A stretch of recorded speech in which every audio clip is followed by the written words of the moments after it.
anh vẫn như mơ.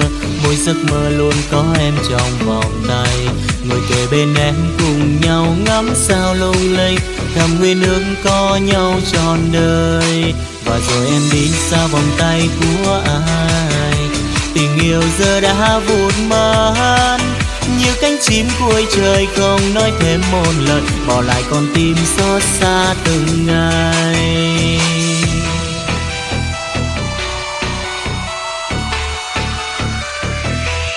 Từng giọt nước mắt đang vẫn thấm ướt trên môi, vì trong lòng anh chỉ có yêu một mình em thôi. Cũng không thể xóa hết nỗi buồn, cũng không thể xóa hết nỗi nhớ, trong con tim anh vụn vỡ.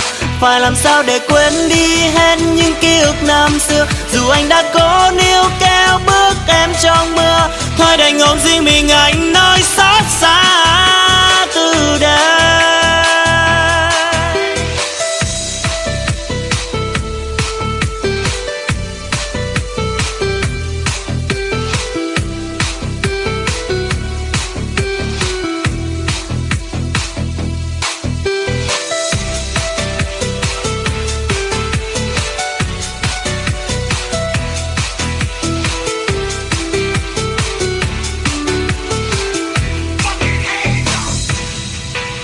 Ngày qua trong lòng anh vẫn như mơ, mỗi giấc mơ luôn có em trong vòng tay, ngồi kề bên em cùng nhau ngắm sao lung linh, thầm nguyện ước có nhau trọn đời.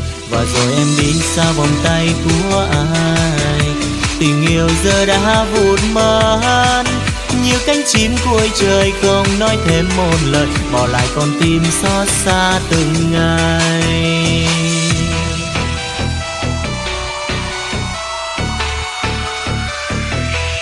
Từng giọt nước mắt đang vẫn thấm ướt trên môi, vì trong lòng anh chỉ có yêu một mình em thôi. Cũng không thể xóa hết nỗi buồn, cũng không thể xóa hết nỗi nhớ, trong con tim anh vụn vỡ.